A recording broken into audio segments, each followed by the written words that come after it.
Hello friends, स्वागत है आप सभी का मेरे यूट्यूब चैनल पे। मेरा नाम है आदर्श मिश्रा। तो दोस्तों, आज के इस वीडियो में हम बात करने वाले हैं HTML फॉर्म्स के बारे में एंड देखेंगे कि हम HTML के थ्रू फॉर्म्स कैसे बना सकते हैं एंड यूजर से इनपुट कैसे ले सकते हैं।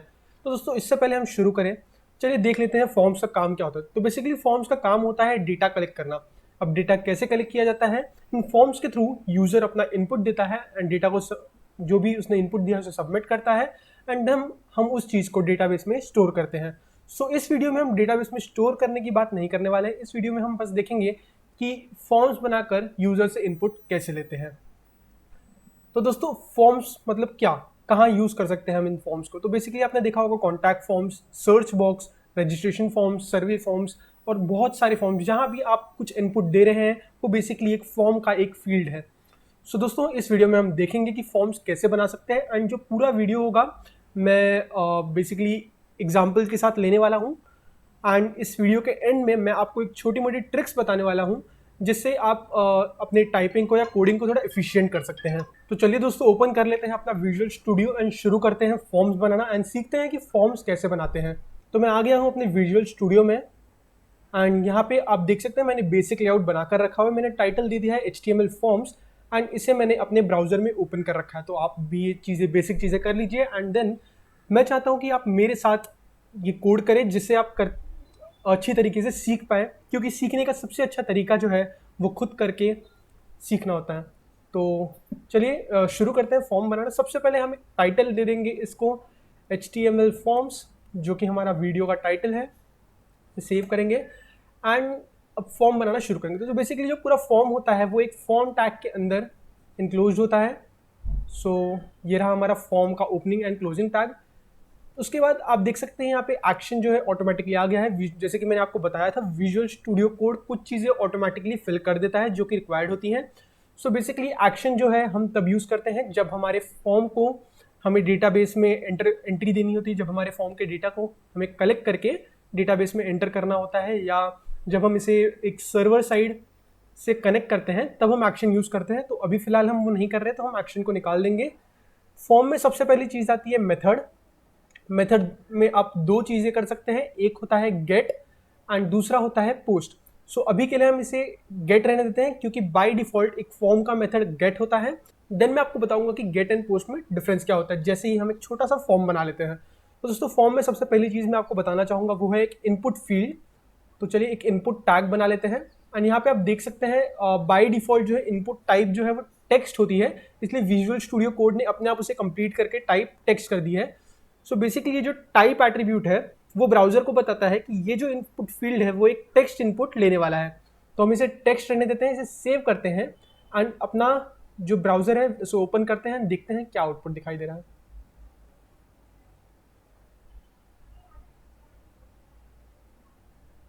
मैंने अपना ब्राउजर ओपन कर लिया, मैं रिफ्रेश करता हूँ। आप देख सकते हैं जैसे कि मैंने टाइटल दिया हुआ था वो टाइटल यहाँ पे आ गया है एंड हमारा हेडिंग HTML फॉर्म्स। मैं थोड़ा जूम इन कर देता हूँ।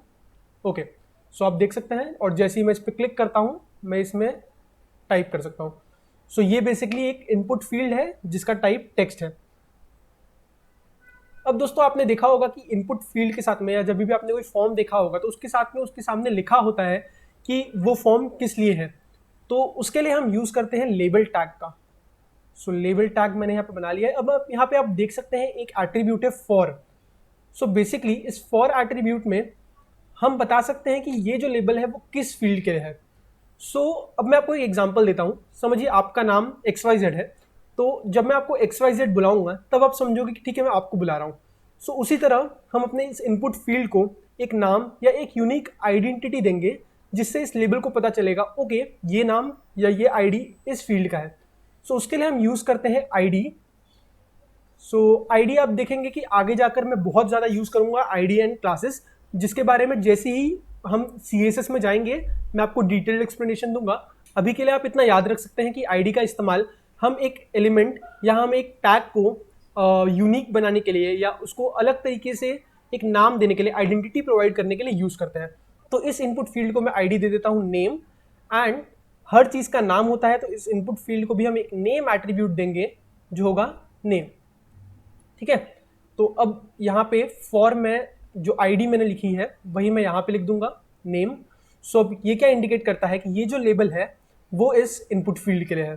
तो इस लेबल के टैग के बीच में हम जो डिस्प्ले करना है वो लिखेंगे।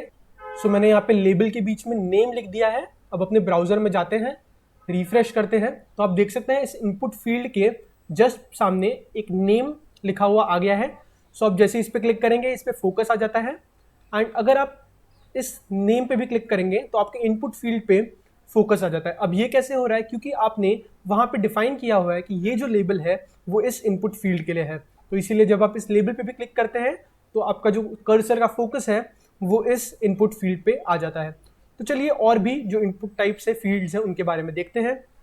सो नेक्स्ट जो इनपुट फील्ड है वो है, समझिए हमें ईमेल लेना है, तो उसके लिए भी हमें इनपुट टैग का इस्तेमाल करना पड़ता है। बस हम अब यहाँ पे क्या करेंगे कि टाइप में हम ईमेल लिख देंगे, जिससे अब हमारे ब्राउज़र को पता है कि ये जो इनपुट फील्ड है वो ईमेल्स लेने के लिए बनाई गई है, ईमेल्स कलेक्ट करेगी। तो इसको भी हम एक लेबल दे देते हैं।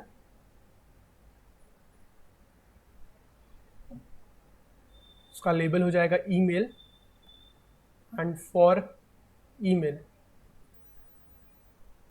सो इसको ID, email and name email. So मैंने ये जो बेसिक एट्रीब्यूट्स है वो डाल दिए यहाँ पे। चल रहे हैं ब्राउजर में, रिफ्रेश करते हैं एंड आप देख सकते हैं ईमेल एक इनपुट फील्ड के साथ में आ गया है। बट जैसे कि मैंने आपको बताया था कि अगर हमें लाइन ब्रेक करना है तो हमें BR टैग का यूज़ करना होता है। तो हम इस नेम के इनपुट फील्ड के बाद में एक BR टैग यूज़ करेंगे एंड इसे सेव करके रिफ्रेश कर लेंगे। तो अब हमारा ईमेल जो है वो नेम के नीचे आ गया है। सो अब इसका टाइप हमने ईमेल किया है, तो इसका फ़ायदा क्या है? तो देखिए ये जो इनपुट फील्ड है आप देख सकते हैं ऑटोमेटिकली यहाँ पे कुछ सजेशंस आ रहे हैं, तो जो कि ईमेल के सजेशंस आ रहे हैं, क्योंकि अब हमारे ब्राउजर को पता है ये जो इनपुट फील्ड है वो ईमेल्स कलेक्ट करने के लिए है। ठीक है, तो अब हम बढ़ते हैं नेक्स्ट इनपुट टाइप की तरफ। सो नेक्स्ट इनपुट टाइप है डेट। सो बेसिकली बहुत सारे ऐसे इनपुट टाइप्स अवेलेबल हैं जो आपका काम आसान कर देते हैं। आपको वैलिडेशन करने की जरूरत नहीं पड़ती हर चीज़ के लिए। अब जैसे कि हमने यहाँ पे इनपुट टाइप डेट दिया हुआ है, यहाँ हम जाएंगे रिफ्रेश करेंगे तो आप देख सकते हैं एक अपने आप एक इनपुट फील्ड आ गई है जिसमें DDMMYYY लिखा हुआ है, एंड इस पर क्लिक करके एक कैलेंडर आ जा रहा है। सो ये क्यों? क्योंकि हमारे ब्राउजर को पता है कि हम इस फील्ड से एक डेट कलेक्ट करने वाले हैं, इसलिए इसने हमें एक कैलेंडर दिया है जहाँ से हम डेट पिक कर सकते हैं। सो कुछ इस तरह। ओके, सो अब हम बढ़ते हैं रेडियो बटन्स की तरफ। Radio button basically option button होता है। लाइक जैसे आप एग्जाम्स में मल्टीपल चॉइस क्वेश्चंस लिखते हैं या सिलेक्ट करते हैं, उसी तरह ये रेडियो बटन होता है जिसमें आपके पास ऑप्शंस होंगे पर उसमें से चूज आपको कोई एक ही करना है। तो चलिए मैं जल्दी से 2 रेडियो बटन्स क्रिएट कर लेता हूँ।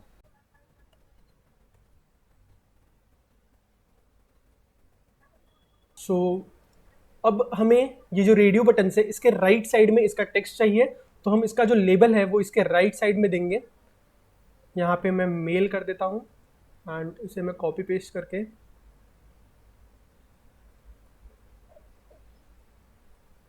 फीमेल।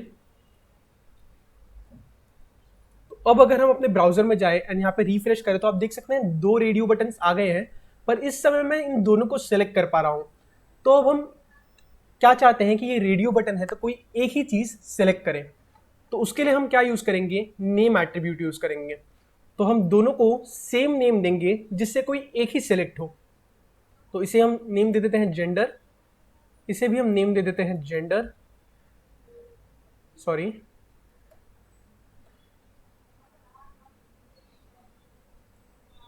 तो अगर अब हम इसे सेव करके रिफ्रेश करें तो हम अब दोनों में से कोई एक ही सिलेक्ट कर पाएंगे क्योंकि दोनों का सेम नेम है। अब इस नाम पे मैंने अगर मेल ये वैल्यू सेव की है तो वो सिर्फ मेल ले सकता है, फीमेल साथ में नहीं ले सकता, क्योंकि एक ऑप्शन बटन सिर्फ एक ही वैल्यू एक टाइम पे स्टोर कर सकता है।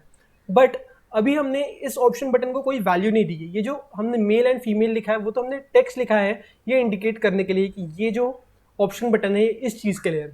तो हमें इन इनपुट बटन्स को वैल्यू देनी पड़ेगी, रेडियो बटन्स को वैल्यू देनी पड़ेगी। तो अब हम इसमें एक वैल्यू एट्रीब्यूट का यूज़ करेंगे एंड इसमें मैं एंटर कर दूंगा मेल एंड सेकंड वाले इनपुट बॉक्स में मैं वैल्यू एंटर कर दूंगा फीमेल। ओके, सो अब हम जाएंगे रिफ्रेश करेंगे तो अब जब हम इस बटन को सेलेक्ट करेंगे तो हमारा जो वैल्यू स्टोर होगा वो होगा मेल एंड इस इनपुट बटन को इस रेडियो बटन को सिलेक्ट करने पे वैल्यू स्टोर होगा फीमेल। तो ये कुछ हो गया रेडियो बटन्स के बारे में। सो मैं आपको एक चीज़ और बता देना चाहता हूँ कि ये जो लेबल्स होते हैं वो किसी एक पर्टिकुलर इनपुट फील्ड के लिए होते हैं। यहाँ पे हम इन दोनों इनपुट फील्ड्स को एक लेबल नहीं दे सकते, इसलिए हमें इन दोनों इनपुट फील्ड्स को अलग अलग लेबल देना पड़ेगा। दोनों को हमको यूनिक आईडी देनी पड़ेगी। ID is equal to male and ID is equal to female. So यहाँ पे भी हम लेबल में भी इसे मेल कर देंगे एंड इसे फीमेल कर देंगे, जिससे अब अगर हम सिर्फ ऑप्शन बटन पे ना क्लिक करके इस टेक्स्ट पे भी क्लिक करें तो वो ऑप्शन सेलेक्ट हो जाए। अब हम बढ़ते हैं अगली चीज़ की तरफ, अगली इनपुट टाइप की तरफ, जो कि है एक ड्रॉप डाउन मेन्यू। इसे हम सेलेक्ट इनपुट कहते हैं। सो इसे हम सेलेक्ट टैग से बनाते हैं। सेलेक्ट टैग बना लेने पे इसमें देखिए आप नेम एंड आईडी अपने आप आ गया है। तो इसमें मैं समझिए कार्स दे देता हूँ, इसे नेम एंड आईडी कार्स। सो अब इस सेलेक्ट बटन के अंदर हमें सारे ऑप्शंस डालने पड़ते हैं। सो इसके लिए हम यूज़ करेंगे ऑप्शन टैग का। एंड समझिए यहाँ पे आ गया, यहाँ पे हम कुछ रैंडम कार्स के नाम दे देंगे।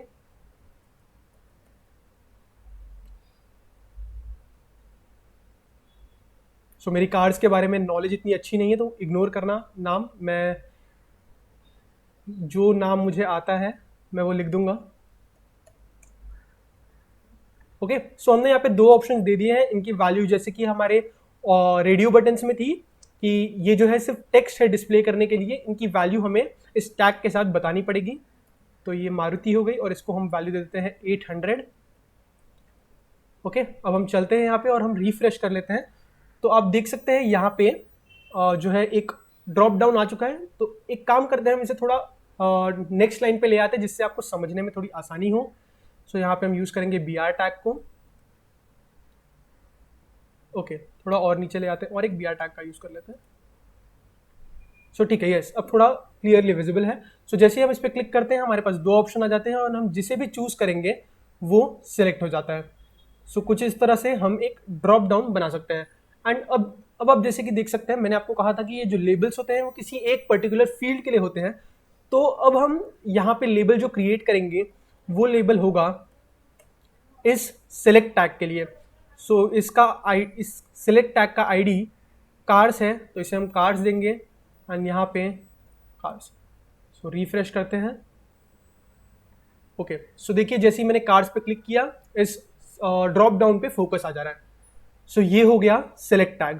सो इसके बाद हम एक और चीज़ के बारे में देखेंगे जो कि है input type submit and input type reset. So अब हमने यूजर से फॉर्म में डेटा ले लिया है, अब हम चाहते हैं कि वो उसे सबमिट करें।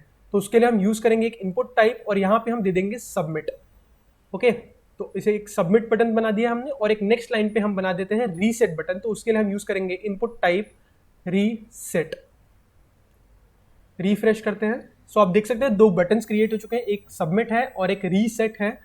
सो सबमिट बटन क्या करेगा, बेसिकली आपके फॉर्म को सबमिट करेगा एंड रीसेट बटन क्या करेगा, बेसिकली आपके फॉर्म को रीसेट करेगा।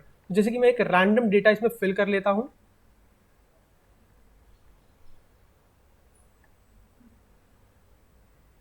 सो इसे मैंने जैसे सबमिट किया तो ये फॉर्म जो है अब रीसेट हो चुका है।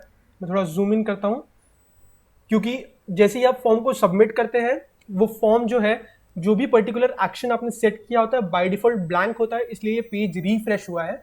उस पेज पे आपके डेटा को रिडायरेक्ट करता है।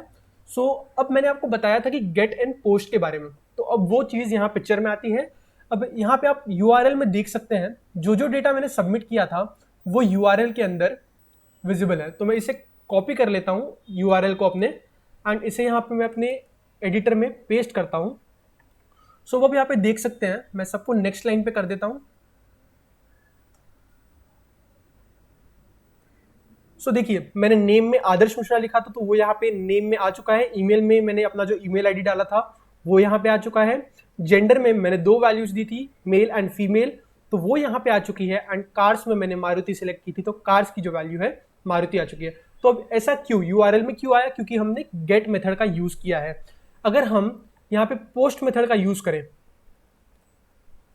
और इसे हम सेव करके रिलोड करें ओके एंड अगर अब हम एक काम करते हैं, इसे हम हटा देते हैं अपनी यूआरएल में से एंड पेज को रीलोड करते हैं। अब हम इस डेटा को फिल करते हैं।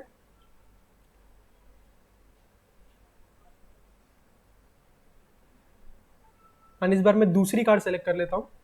सबमिट किया मैंने, तो अब देख सकते हैं फॉर्म जो है वो सबमिट हो चुका है, पर आपके यूआरएल में वो डेटा नहीं दिखाई दे रहा है। तो बेसिकली मेरा कहने का मतलब ये है कि गेट एंड पोस्ट में ये डिफरेंस है कि गेट जब भी आप यूज करते हैं तो आपकी जो एड्रेस बार है, यूआरएल है, उसमें आपका डेटा दिखाई देता है एंड पोस्ट यूज करने पे डायरेक्टली वो आपके जो भी सर्वर साइट पे सेंड हो जाता है, पर आपके यूआरएल में नहीं आता। तो अगर आपको कोई सेंसिटिव इन्फॉर्मेशन पास करनी है फॉर्म्स के थ्रू, जैसे कि पासवर्ड हो गया या कोई और सेंसिटिव इन्फॉर्मेशन हो गई, तो आप पोस्ट मेथड का यूज करते हैं। पर अगर कोई डेटा है जैसे कि सिर्फ नाम है या ईमेल है, तो वो चीजें आप यूआरएल के थ्रू पास कर सकते हैं, तो आप तब गेट मेथड का यूज कर सकते हैं। तो अब हम देखते हैं इस रीसेट बटन के बारे में। सो जैसे कि समझिए मैंने फॉर्म भर दिया है एंड फॉर्म भरने के बाद मुझे पता चलता है कि यार मैंने कुछ गलती कर दिया है। तो अब अगर मैं इस रीसेट बटन पे क्लिक करूंगा तो मेरा जो फॉर्म है वो रीसेट हो जाएगा बिना मेरे पेज को रीलोड किए एंड सारे जो इनपुट फील्ड्स है वो एम्प्टी हो जाएंगे। तो अब हम बात करेंगे कुछ एट्रीब्यूट्स के बारे में जो इन इनपुट्स के पास है। तो सबसे पहला एट्रीब्यूट के बारे में हम बात करेंगे वो है place holder. So place holder क्या होता है, समझिए मैंने यहाँ पे ईमेल दिया हुआ है, पर किसी को नहीं पता कि ईमेल किस तरह से एंटर करना है या ईमेल क्या होता है। बहुत ही कम लोग ऐसे होंगे जिनको पता नहीं होगा ईमेल क्या होता है। पर स्टिल अगर मुझे बताना है कि आपको इस फॉर्मेट में या ये चीज़ यहाँ पे एंटर करनी है, तो हम प्लेस होल्डर का इस्तेमाल करेंगे एंड इसे मैं ईमेल के फील्ड में पेस्ट कर लेता हूँ। एंड यहाँ पे प्लेस होल्डर में मैं यहाँ पे जो भी टाइप करूँगा, example@gmail.com, जिसे सेव करेंगे, यहाँ पे जाकर रिफ्रेश करेंगे। ओके सो यहाँ पे आप देख सकते हैं मेरे ईमेल के इनपुट फील्ड में यहाँ पे example@gmail.com आ गया एंड वो जो कि है पीछे, मतलब इनपुट फील्ड के पीछे है, वो एडिट नहीं कर सकते, बट जैसे ही आप कुछ टाइप करना स्टार्ट करें वो गायब हो जाता है। सो बेसिकली ये आपके यूजर्स को गाइड करने के लिए आपको इस इनपुट फील्ड में करना क्या है। सो नेक्स्ट जो एट्रीब्यूट है जिसके बारे में मुझे बात करनी है वो है रिक्वायर्ड। सो अगर आप किसी इनपुट फील्ड को रिक्वायर्ड सेट करते हैं, सो अब मैंने पेज रिफ्रेश कर दिया है एंड अब मैं बिना नेम को फिल किए इसे सबमिट करने की कोशिश करूंगा। सो अब मैं जब सबमिट बटन पे क्लिक करता हूं तो आप देख सकते हैं यहाँ पे एक पॉपअप आता है कि please fill out this field, क्योंकि मैंने इस फील्ड को रिक्वायर्ड सेट किया है। तो अगर आप चाहते हैं कि आपके फॉर्म के सारे इनपुट्स फिल किए जाए उसी के बाद सबमिट हो, तो आप रिक्वायर्ड इस एट्रीब्यूट का यूज कर सकते हैं। अब हम कुछ और इनपुट टाइप्स के बारे में बात करते हैं। तो एक काम करता हूं, मैं इस इनपुट टाइप डेट को कॉपी कर लेता हूं एंड इसे यहाँ बटन के नीचे के इनपुट टाइप्स बना लेता हूं। ओके सो हम इसे इनपुट टाइप दे देते हैं पासवर्ड, इसे हम दे देते हैं कलर। ओके सो हम ये दो इनपुट टाइप्स को हम कंसिडर करते हैं। बाकी जो पूरा लिस्ट है मैं आपको डिस्क्रिप्शन में दे दूंगा या इस वीडियो के एंड में मैं एक स्क्रीनशॉट शेयर कर दूंगा जिसमें वो सारा का सारा लिस्ट हो। अब हम रिफ्रेश करते हैं पेज को एंड यहाँ पे आप देख सकते हैं दो और इनपुट फील्ड्स आ गई हैं। ये जो इनपुट फील्ड थी जिस पे मैंने अभी कर्सर रखा हुआ है वो इनपुट टाइप पासवर्ड है। तो इसमें मैं जो भी टाइप करूंगा उसकी जगह पे एस्ट्रिक्स आएंगे और जो भी कंटेंट में टाइप करूंगा वो यहाँ पे विजिबल नहीं होगा, क्योंकि ये इनपुट टाइप पासवर्ड है एंड ये जो है विजिबल नहीं होगा। सो नेक्स्ट है कलर। इनपुट टाइप कलर देने पे कुछ इस तरह का एक बटन आता है जिससे क्लिक करने पे एक कलर पिकर टूल हमारे पास आ जाता है। ऐसे ही बहुत सारे इनपुट टाइप्स अवेलेबल है जिनका यूज आप कर सकते हैं फॉर्म्स को बनाने में। मुझे आपको एक और इनपुट फील्ड के बारे में बताना था, बेसिकली एक फॉर्म के एलिमेंट के बारे में बताना था। वो है टेक्स्ट एरिया। टेक्स्ट एरिया का यूज हम कब करते हैं? टेक्स्ट एरिया का हम यूज करते हैं जब हमें एक लंबा मैसेज या एक फीडबैक या कुछ क्वेरी लेनी होती है यूजर से एंड उसके लिए हमें बड़े इनपुट फील्ड की जरूरत पड़ेगी, इसलिए हम तब यूज करते हैं टेक्स्ट एरिया का। मैंने यहाँ पे टेक्स्ट एरिया एंटर कर दिया है, इसे हम जाते हैं यहाँ रिफ्रेश करते हैं तो आप देख सकते हैं एक बड़ा सा बॉक्स जो है यहाँ पे आ गया है, बड़ा सा इनपुट फील्ड यहाँ पे आ गया है। मैं और एक br टैग दे देता हूँ। ओके आप देख सकते हैं एक बड़ा सा इनपुट फील्ड जो है यहाँ पे आ गया है जिसमें मैं बहुत लंबा मैसेज टाइप कर सकता हूँ। ये जो है टेक्स्ट एरिया का बेनिफिट है, इसे आप छोटा बड़ा भी कर सकते हैं लाइक जैसा आपको ठीक लगे। इसमें भी हम चाहे तो प्लेस होल्डर डाल सकते हैं, इनपुट योर टेक्स्ट। ओके, सो हम अगर रिफ्रेश करेंगे इस पेज को तो आप देख सकते हैं यहाँ पे वो प्लेस होल्डर आ गया, इनपुट योर टेक्स्ट। तो दोस्तों ये थे कुछ फॉर्म्स के बेसिक्स। जब हम एक एक्चुअल वेबसाइट बनाएंगे, जब हमारा CSS का जो सीरीज है वो स्टार्ट होगा, कुछ CSS सीखने के बाद में हम एक प्रोजेक्ट पे काम करेंगे, जो कि कंप्लीट प्रोजेक्ट यहाँ पे मैं यूट्यूब पे करूँगा। सो उसमें मैं आपको दिखाऊंगा कि इन सभी को कैसे अच्छे से स्टाइल करते हैं, एंड और भी एट्रीब्यूट्स या टाइप्स हैं जो उनके जब हमें ज़रूरत पड़ेगी तो हम उन्हें यूज़ करेंगे। ये जो सारी चीज़ें मैंने आपको बताई थी वो बेसिक्स थी। सो मैं उम्मीद करता हूँ आपको ये सब समझ में आया होगा। और जैसे कि मैंने आपको वीडियो की शुरुआत में बोला था कि मैं आपको एक ट्रिक बताने वाला हूँ जिससे आपको थोड़ी हेल्प मिलेगी अपना कोड टाइप करने में। तो समझिए दोस्तों, मैंने सारे के सारे इनपुट फील्ड्स बना दिए हैं। अब मैं चाहता हूँ कि सभी में मैं रिक्वायर्ड जो एट्रीब्यूट है वो एंटर करूँ। तो अब मैं क्या करूँगा कि अपने कर्सर को किसी एक जगह पे लेके जाऊँगा जहाँ मुझे पेस्ट करना है वो चीज़, या जहाँ मुझे वो टाइप करनी है। और विजुअल स्टूडियो कोड में जब आप यूज़ कर रहे हैं तब आप ऑल्ट होल्ड करेंगे, एंड बाकी जहाँ जहाँ आपको वो चीज़ चाहिए आप वहाँ क्लिक करते रहेंगे। सो जैसे कि मुझे जहाँ जहाँ ये चीज़ चाहिए मैं वहाँ क्लिक कर रहा हूँ। ओके, एंड अब आप देख सकते हैं सभी जगह पे कर्सर जो है ब्लिंक हो रहा है, और मैं यहाँ पे एक साथ रिक्वायर्ड जो है टाइप कर सकता हूँ। सेव कर दिया तो आप देख सकते हैं मेरा कितना टाइम बच गया। मैंने एक ही साथ में 5-6 जगहों पे रिक्वायर्ड टाइप किया है। तो ये एक सिंपल सी ट्रिक थी जिससे आप मल्टीपल जगह पे एक साथ कुछ टाइप कर सकते हैं या चेंजेस कर सकते हैं। मैं कोशिश करूंगा कि हर वीडियो के एंड में एक छोटी सी ट्रिक आपको बता सकूं जिससे आप थोड़ा एफिशिएंट वे में काम कर सकें। तो दोस्तों उम्मीद है मुझे आपको ये वीडियो पसंद आया होगा। तो मिलता हूं आपसे अगले वीडियो में। वीडियो देखने के लिए बहुत बहुत धन्यवाद।